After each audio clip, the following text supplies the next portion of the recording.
Ребята, всем привет! Меня зовут Вилли, и вы смотрите канал Видеолепка. И сегодня, по вашим многочисленным просьбам, мы будем лепить очередного персонажа из ужастиков – Фредди Крюгера. Друзья, если вам нравится наш канал, то обязательно подписывайтесь и жмите на колокольчик, чтобы не пропустить новые видео. Сейчас на нашем канале и в Instagram проходят конкурсы. Если вы еще не поучаствовали, то вы еще успеете это сделать, потому что розыгрыш приза будет проходить 24 августа.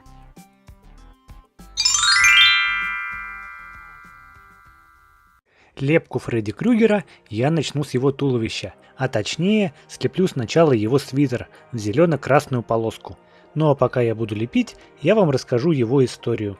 Оригинальность этого персонажа, поистине легендарного киноманьяка, убийцы и психопата, заключается в том, что он способен преследовать своих жертв даже в мире сновидений и грез. Период превращения Фредди в кошмарного мучителя не был запечатлен на экранах в подробностях. Однако, постепенно перед зрителем все равно начинает вырисовываться история его жизни. Как и сам персонаж, все перипетии его судьбы были придуманы режиссером и сценаристом Уэсом Крейвеном. Источником вдохновения для Уэса послужила встреча с бездомным мужчиной в детстве, которого тот очень испугался. Так в голове создателя впервые зародился образ спрингвудского потрошителя, как еще называют Крюгера. Спрингвуд – это вымышленный город в США, территориально расположенный в штате Огайо. Фредерик Чарльз появился на свет от монахини Аманды Крюгер, набожной женщины, принявшей новое имя Мэри Хелена и работавшей в государственной клинике для людей с психическими расстройствами. Однажды она по случайности оказалась взаперти в здании, где содержалось множество сошедших с ума маньяков. Ради собственных забав и утех преступники спрятали бедную женщину, а когда Хелена была обнаружена персоналом, открылся и факт ее беременности. Даже после рождения мальчика Мэри не смогла вернуться к своему прежнему состоянию.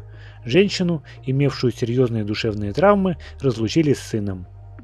Фредди отдали в приют, а затем в приемную семью.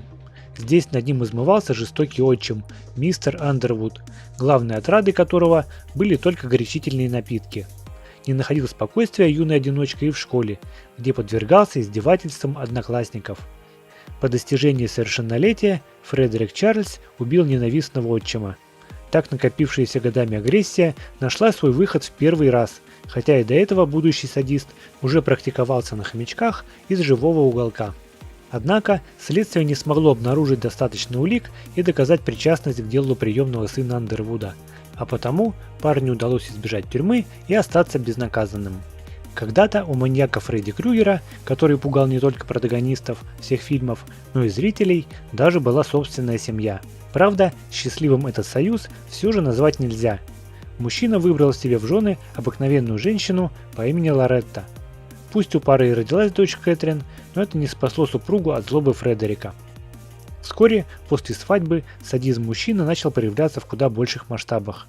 Так маньяк взялся за похищение и убийство малышей, проживавших с родителями как раз на той самой печально известной улице Вязов. Он приводил детей в котельную, куда устроился работать, и совершал убийство с помощью самодельной перчатки с 4 остроконечными лезвиями и креплением вдоль пальцев. Впоследствии именно этот атрибут стал визитной карточкой потрошителя. Создатели пожелали создать уникальное и запоминающееся оружие, которым по канону должен обладать каждый злодей. Коллеги решили отказаться от уже имеющихся вариантов – мачете, бензопил и прочих, и обратиться к первобытным человеческим страхам, присущим каждому вне зависимости от национальности и вероисповедания. Подобное действительно удалось обнаружить – это страх быть растерзанным когтями. Лоретте не повезло. Женщина быстро поняла, что муж является главным фигурантом в деле о пропаже и убийстве малышей. Это знание в итоге и свело ее в могилу. Фредди, не моргнув глазом, задушил возлюбленную прямо на глазах дочери. В итоге власти начали догадываться, что с виду непримечательный работник котельной в реальности мог быть неуловимым маньяком. Крюгера арестовали, лишили родительских прав и отправили под суд. Однако по странному и довольно глупому стечению обстоятельств Фредди оказался не за решеткой, а на свободе. Причиной этому послужила следственная ошибка. Тогда разъяренные родители погибших детей решили устроить самосуд. Они пришли в котельную, где работал Крюгер, и сожгли здание вместе с единственным находившимся там сотрудником. В предсмертной агонии перед Фредериком явилась троица демонов снов, которая предложила заключить договор – отдать душу взамен на новую жизнь и сверхвозможности. Пожар объясняет, почему у Фредди Крюгера такое изуродованное и страшное лицо, а соглашение с посланниками из ада, почему он может существовать сразу в двух мирах, при этом обладая во снах практически неограниченным могуществом. Так садист перестал быть человеком и фактически перевоплотился в призрака, демона, у которого все же, несмотря ни на что, остались свои слабые стороны. Итак, ребята, вот такая вот у меня получается фигурка Фредди, осталось слепить ему руки и голову. Для того, чтобы получить нужный цвет, я смешаю коричневый, желтый и оранжевый. Фредди занимался тем, что умел делать лучше всего. Это охота на детей и подростков. Однако, если он не имел своих способностей, а потом был менее уязвим, то теперь его практически нельзя было поймать и остановить. К тому же злодей начал буквально питаться страхами и фобиями своих жертв. Его сила ограничивалась только умением фантазировать, а в этом маньяк был более чем хорош. Он проецировал во снах самые пугающие людские кошмары, тем самым легко пополняя список своих жертв. На протяжении всей серии внешность Фредерика практически не меняется. Маньяк одет в вязаный свитер в красно-зеленую полоску. По мнению создателя Уэса Крейвена, который однажды купил подобную вещь на распродаже, такое сочетание действует угнетающе, не располагает к себе и плохо воспринимается головным мозгом. На голове Крюгер носит широкополую шляпу из фетра, на ногах темные штаны свободного кроя и ботинки, отличающие рабочий класс. Еще одна отличительная черта маньяка, которая начинает раскрываться только с развитием героя и выходом все новых кинолент, это чувство юмора.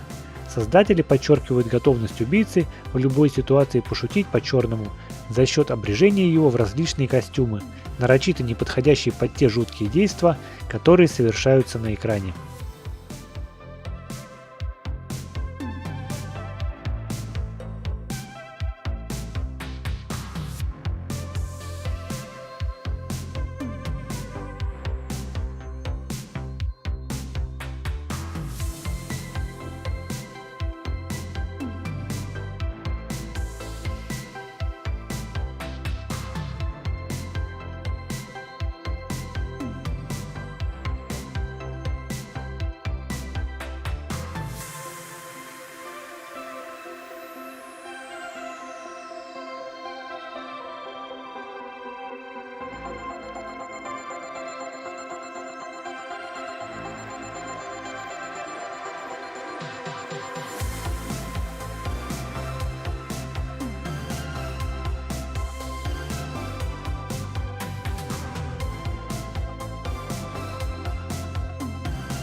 Голова готова, осталось установить ее на место.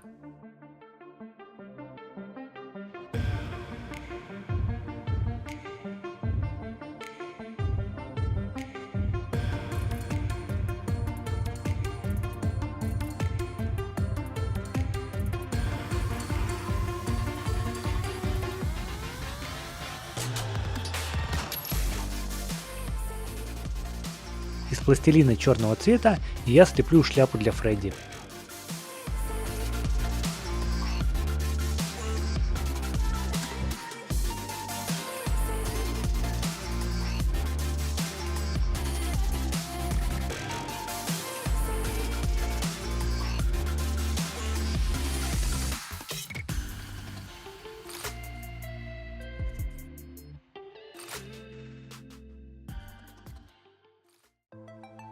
В общем, ребята, вот такая вот фигурка Фредди Крюгера у меня получилась.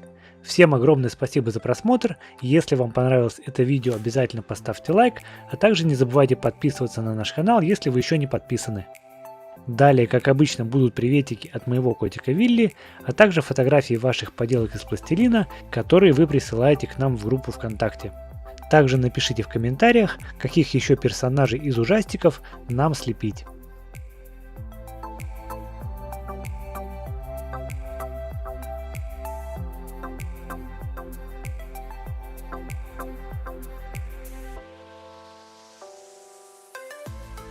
Первыми пасхалки в предыдущем видео нашли Есения Кошечка, Малика Абдулаева и Серушо Макртчан. Ребята, передаю вам огромный привет. Также привет за репосты из нашей группы ВКонтакте получают Даниил Мишуков, Счастливый Пес, Дмитрий Ларсон, Клара Бардина, Матвей Хренов, Виктор Лисеев, Максим Бай, Эдгар Тахтаулов, Артем Зензин, Платон Нечаев, Настя Котик, Кирилл Музалевский, Андрей Ким, Настя Матросова и Виктория Трушина. На этом мы с вами прощаемся. Желаем вам отличного настроения. Всем пока!